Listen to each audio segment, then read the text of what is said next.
Hello everyone, this is Deepak Sharma. आज मैं आपको सरफेस एरिया के बारे में बताने जा रहा हूँ। सरफेस एरिया क्या होता है? सरफेस एरिया सिंपली किसी चीज़ को जब उसका सरफेस को मेज़र करते हैं, मेजर दी सरफेस, तो उसको सरफेस एरिया बोलते हैं। जैसे surface occupied by the substance, right. जैसे ये वाइट बोर्ड ही मान लेते हैं, जिसका ये सरफेस है सारा, इसको मैं मेजर करूँगा तो वो क्या होगा हमारे पास? Surface area. Simply surface area is the surface occupied by the substance. जितना सब्सटेंस सरफेस ऑक्यूपाई करता है, जितना उसका सरफेस होता है, उसी को हम सरफेस एरिया बोलते हैं। जैसे सिंपल लैंग्वेज में बताने के लिए मैं आपको सरफेस एरिया ऑफ रेक्टेंगल बताने जा रहा हूँ। सरफेस एरिया रेक्टेंगल क्या होगा? जैसे length, this is length into breadth. तो जो लंबी साइड है उसको लेंथ बोल लेंगे, जो छोटी साइड है उसको ब्रेड्थ बोल लेंगे। तो लेंथ इनटू ब्रेड्थ करूंगा तो वो क्या होगा? रेक्टेंगल। ये तो सिंपल लैंग्वेज में हो गया आपका। पर इन डेप्थ में आपको बताऊं तो क्या होगा? जैसे मैं लेंथ को डिस्प्लेस करता हूँ ब्रेड्थ की तरफ, लेंथ को डिस्प्लेस करता हूँ ब्रेड्थ की तरफ, तो वो जो सरफेस ऑक्यूपाई होता है, ये वाला सरफेस जो ऑक्यूपाई होता है, उसी को हम सरफेस एरिया ऑफ रेक्टेंगल बोलते हैं। इसलिए length displaced bye breadth, length is displaced by breadth is called surface area of rectangle। तो लेंथ को जब मैं डिस्प्लेस करूंगा बाय ब्रेड्थ तो वो क्या होगा हमारे पास? Surface area. Surface area of square क्या होगा? ये सिंपल है। इसमें क्या है? एल और बी, लेंथ और ब्रेड्थ दोनों क्या है? लेंथ और ब्रेड्थ दोनों क्या है? इक्वल हैं। तो दोनों को मैं क्या मान सकता हूँ? साइड। इसीलिए सिंपल, जैसे लेंथ इंटू ब्रेड्थ था, ऐसे ये दोनों क्या है? लेंथ और ब्रेड्थ इक्वल है, जिसको मैंने लेंथ और ब्रेड्थ को क्या मानना है? साइड। तो सारी साइड इक्वल है, तो this side is displaced by side, क्योंकि ये भी साइड है, ये भी साइड है, ये भी साइड है, ये भी side, four sides are equals, then is called side, right. तो side displaced by side, this is called surface area of sphere। it means side into side, so side is displaced by side। Okay, ये आपको समझ आ गया क्या होता है surface area? Surface area it means it is the measure the surface. अब मैं आपको रेक्टेंगल के सरफेस के बारे में बता चुका हूँ। अब मैं आपको क्यूबाइड के सरफेस एरिया के बारे में बताने जा रहा हूँ। Total surface area of cuboid, total surface area of cuboid. Total surface area of cuboid क्या है? सिंपली हम सरफेस एरिया क्या किसको कहते हैं? It is measure of the surface, it is the surface occupied by the substance. Simple हम surface को major करते हैं। अब टोटल सरफेस एरिया ऑफ हमारे पास क्यूबाइड है, तो हमें इसके टोटल सरफेस एरिया निकालना है। जैसे ये वाला सरफेस हो गया, ये वाला सरफेस हो गया, ये वाला सरफेस हो गया, ये वाला सरफेस हो गया, और ये वाला सरफेस हो गया, और ये वाला सरफेस हो गया। अब देखा जाए तो सिंपली मैं इसको ऐसे मान लेता हूँ, तो ये हमारे पास लेंथ है, और ये हमारे पास ब्रेड्थ है, और ये हमारे पास हाइट है। ये चारों क्या है? हाइट है। और ऐसे ही ये लेंथ है, तो ये भी लेंथ है, और ये भी लेंथ है हमारे पास, इधर वाली भी, और ऐसे ही ये भी लेंथ है। तो चारों हमारे पास लेंथ है। और ब्रेड्थ कौन कौन सी है? ये भी ब्रेड्थ है, और ये भी ब्रेड्थ है, और ऐसे ही ये भी ब्रेड्थ है, और ये भी ब्रेड्थ है। हम इसको ऐसे मान लेते हैं कि ये लेंथ है, और ये ब्रेड्थ है, और ये हमारे पास हाइट है।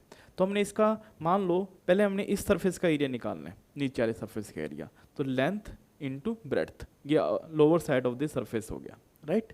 बेस सरफेस एरिया हो गया, सरफेस एरिया ऑफ बेस हो गया, राइट। अब ऐसे ही अपर सरफेस एरिया निकाला, तो इसमें क्या आ गया? ये भी लेंथ इंटू ब्रेड्थ। तो बेस सरफेस एरिया भी लेंथ इंटू ब्रेड्थ, और अपर सरफेस एरिया भी length into breadth. Length displaced by breadth, और length displaced by breadth, right. जो पीछे हमने किया ही था, लेंथ डिस्प्लेस्ड बाय ब्रेड्थ, और ऐसी लेंथ डिस्प्लेस्ड बाय ब्रेड्थ। तो ये length into breadth lower surface area, और ये बेस सरफेस एरिया, ये अपर सरफेस एरिया। अब हमने साइड के सरफेस एरिया निकालने हैं। अब इस साइड का निकाल लेंगे सरफेस एरिया, तो क्या होगा हमारे पास? लेंथ डिस्प्लेस्ड बाय हाइट, क्योंकि यहाँ पे देखा जाए तो जैसे ये लेंथ है, इसमें ये वाली लेंथ है मान लो, और ये हाइट है, तो लेंथ को डिस्प्लेस करना है हाइट की तरफ। तो इसका सरफेस एरिया क्या आ जाएगा? Length into height. और ऐसे ही सेम इसका लेंथ इंटू हाइट, तो इसका सरफेस एरिया भी length into height, length displace by height. तो ऐसे ही इसका सरफेस एरिया निकाल लूंगा मैं, क्या होगा हमारे पास? Breadth into height. तो ये ब्रेड्थ है, इसको डिस्प्लेस किया हाइट की तरफ, तो टोटल सरफेस एरिया क्या आ गया इस साइड का हमारे पास? Breadth into height.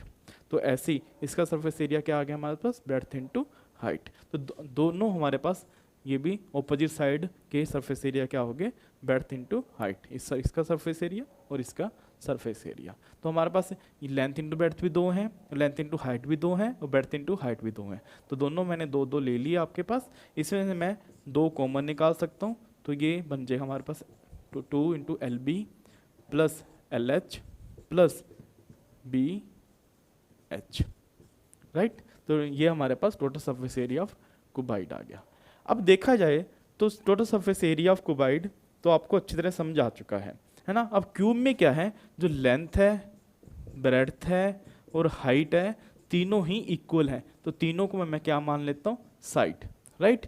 तो इसमें देखा जाए तो हमारे पास जैसे ये वाला है हमारे पास, ये हमारे पास एक क्यूब है, इसमें क्या है, साइड जो लेंथ है वो भी साइड है, उसको भी साइड मान लेता हूँ, ब्रेड्थ भी साइड मान लेता हूँ, क्योंकि दोनों लेंथ और ब्रेड्थ इक्वल हैं, और आल्सो हाइट भी इक्वल है। तो तीनों ही हमारे पास इक्वल हैं, तो तीनों को ही मैं साइड मान लेता हूँ। सिंपली देखा जाए तो ये हमारे पास स्केयर बन गए, सारे सरफेस इक्वल स्केयर्स बन गए ये सारे। मतलब 6 सरफेस हैं क्यूब के, तो सारे के सारे क्या बन गए, स्केयर। तो सभी के इक्वल एरिया आएंगे, क्योंकि सारी साइड इक्वल हैं। तो इसका साइड इंटू साइड निकाला, तो this is the side into side, first surface area, and second surface area is side into side, and third surface area is also side into side, and fourth surface area is also side, and all 6 surface area is equal to side into side. Then because all are the equal square, then surface area of square is equal to side into side. तो इसी करके हमारे पास 6 scares इसमें बन रहे हैं cube में, इसी करके इसका टोटल 6 स्केयर का सरफेस एरिया निकाल लेंगे, तो 6 साइड इंटू साइड स्केयर, और 6 स्केयर बन रहे हैं, तो 6 इंटू साइड आ जाएगा हमारे पास। तो total surface area of cube बन जाएगा हमारे पास 6 इंटू साइड। ये भी हमारे पास क्या है, टोटल सरफेस एरिया, राइट। तो अब इसमें आपको दिक्कत नहीं आएगी। अब मैं आपको lateral surface area of cuboid के बारे में बताने जा रहा हूँ। Lateral surface area of cuboid होता क्या है। Lateral surface area of cuboid क्या होता है, कहीं इसको कर्व्ड सरफेस एरिया भी बोलते हैं। आपको इसका मीनिंग बताता हूँ, राइट। जैसे हमारे पास lateral surface area of cuboid, तो ये है हमारे पास cuboid, this is the cuboid, length breadth height, this is length, this is length, this is breadth and this is height, this is the cuboid and this is the cylinder, है ना। जब हम curved surface area निकाल रहे हैं तो it means curved भी होना चाहिए सरफेस। तो कर्व्ड सरफेस किसका होता है, सिलेंडर का, है ना। तो कर्व्ड सरफेस जो बेटर वर्ड है वो सिलेंडर के लिए ज़्यादा बेटर वर्ड है ना, क्योंकि देखा जाए तो इसमें कर्व्ड सरफेस है, इसमें तो कोई कर्व्ड सरफेस है ही नहीं है क्यूबाइड में। तो क्यूबाइड में तो लेटर सरफेस एरिया है हमारे पास, तो इसका निकाल रहे हैं वॉल्स का हम, तो लेटर सरफेस एरिया है। इसीलिए मैं इसको कर्व्ड ना कह के लेटरल ही कहूँगा, क्योंकि जो बेटर वर्ड मुझे लगता है वो क्या लगता है, लेटरल सरफेस एरिया, राइट। इसको मैं कर्व्ड ना कह के लेटरल सरफेस एरिया ही कहूँगा। अब देखो इसमें लेटरल सरफेस एरिया में क्या होता है। अब लेटरल सरफेस एरिया क्या होता है, जैसे हम एक रूम को क्यूबाइड शेप में ले लेते हैं जिसकी लेंथ ब्रेड्थ हाइट डिफरेंट है, राइट। तो जो क्यूबाइड की मैं जैसे रूम की मैं वॉल का सरफेस एरिया निकाल रहा हूँ, जैसे ये वॉल्स हैं, है ना, ये मान लो रूम है हमारे पास, एक इस शेप में एक रूम है, तो उसकी जो वॉल्स हैं उसको बोलेंगे लेटर सरफेस एरिया। मतलब जो वॉल्स, जब मैं किसी रूम की वॉल्स का सरफेस एरिया निकाल रहा हूँ तो मैं लेटर सरफेस एरिया निकाल रहा हूँ। अब ये क्यूबाइड है तो इसका लेटर सरफेस एरिया क्या होगा, ये वाला हमारे पास। तो इसमें क्या करूँगा, मैं लेंथ जो है उसको हाइट की तरफ डिस्प्लेस करूँगा, मतलब जो लेंथ है उसको हाइट की तरफ डिस्प्लेस करूँगा, तो क्या आ जाएगा हमारे पास, लेंथ डिस्प्लेस बाय हाइट, मतलब लेंथ इनटू हाइट। तो सेम चीज़ जैसे ये है, इसके ऑपोजिट सरफेस लूँगा तो उसका भी मैं लेंथ को डिस्प्लेस करूँगा हाइट की तरफ, लेंथ को डिस्प्लेस करूँगा हाइट की तरफ, तो वो भी हमारे पास क्या आ जाएगा, लेंथ इनटू हाइट। तो ये भी लेंथ इनटू हाइट। अब जो बड़ी साइड थी वो तो लेंथ, जो बड़ी लेंथ थी वो तो लेंथ है, जो छोटी लेंथ है उसको ब्रेड्थ बोलते हैं। तो इसमें ब्रेड्थ क्या है हमारे पास, ये वाला है सरफेस, ये this length is called breadth, क्योंकि this is the smallest length, the longest length is called length and smallest length is called breadth. तो अब ये ब्रेड्थ है जो हमारे पास स्मॉलेस्ट लेंथ है, ब्रेड्थ को जब मैं हाइट की तरफ, दिस इज द हाइट, तो ब्रेड्थ को जब मैं हाइट की तरफ डिस्प्लेस करूँगा, जैसे ये ब्रेड्थ है या हाइट की तरफ डिस्प्लेस करूँगा, या दिस ब्रेड्थ को हाइट की तरफ डिस्प्लेस करूँगा, तो ब्रेड्थ इनटू हाइट आ जाएगा। तो इसका भी एरिया हमारे पास ब्रेड्थ इनटू हाइट है और इसका भी एरिया हमारे पास ब्रेड्थ इनटू हाइट है, क्योंकि दोनों अपोजिट साइड है, दोनों के एरिया सेम होते हैं क्यूबाइड में, अपोजिट साइड के एरिया क्या होते हैं सेम। तो this is also breadth into height. तो 2 लेंथ इनटू हाइट हो गए हमारे पास, तो इस करके 2LH लिख ले लिया मैंने, 2 ब्रेड्थ इनटू हाइट हो गए हमारे पास, तो 2BH ले लिया। हम 2 कॉमन निकाल लिया, तो ब्रैकेट में क्या रहा हमारे पास, ब्रैकेट में रहा LH प्लस BH, तो 2 इंटू LH प्लस BH, तो ये हमारे पास लेटरल सरफेस एरिया आ गया हमारे पास, राइट।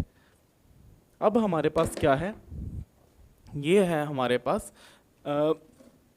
ये हमारे पास क्यूबाइड, ये हमने अभी निकाला क्यूबाइड का लेटरल सरफेस एरिया। अब मैं किसका निकाल रहा हूँ, लेटरल सरफेस एरिया क्यूब का। क्यूब में क्या होता है, जो लेंथ ब्रेड्थ हाइट होती हैं वो तीनों ही इक्वल होती हैं, तो तीनों को मैं साइड ही मान लेता हूँ। मतलब जो लेंथ है, जो ब्रेड्थ है, जो हाइट है, वो तीनों ही आपस में इक्वल हैं, तो तीनों को मैं इक्वल ही एक चीज़ मान लेता हूँ, वो क्या है, साइड, राइट। तो तीनों लेंथ ब्रेड्थ हाइट तीनों इक्वल हैं, तो हमने इसको साइड मान लिया। तो इसमें जब लेटरल सरफेस एरिया निकाल लूँगा, तो इसमें सारी की सारी साइड है, जो लेंथ है, चाहे वो ब्रेड्थ है, चाहे वो हाइट है, तीनों ही हमारे पास साइड है। तो अब मैं साइड को जब डिस्प्लेस करूँगा, इसमें side displace by this side, side displaced by side, तो क्या आ जाएगा, साइड इनटू साइड। तो हमारे पास कितने स्केयर हैं हमारे पास, इसमें चारों के चार स्केयर इक्वल हैं, क्योंकि क्यूब में जितने इसके वो जितने सरफेस होते हैं उसके सारे के एरिया इक्वल होते हैं, सारे के सारे स्केयर होते हैं, इक्वल स्केयर्स होते हैं। इस करके मैं सारों को ही, ये भी साइड इनटू साइड है, तो this is also side into side, and this is also side into side, and this is also side into side. तो चारों के चारे हमारे पास स्केयर ही हैं, तो चारों के एरिया इक्वल हैं। स्केयर का एरिया क्या होता है, साइड इनटू साइड, तो चारों स्केयर इक्वल हैं, क्योंकि इसमें लेंथ ब्रेड्थ हाइट तीनों ही इक्वल हैं, तो हम तीनों के एरिया इक्वल ही लेंगे। तो this side into side and also side into side and also side into side and also side into side. तो 4 स्केयर हैं, इसका के एक स्केयर का हमारे पास साइड इनटू साइड आ गया, तो 4 स्केयर हैं, तो 4 इनटू साइड। तो ये हमारे पास lateral surface area of cube आ गया।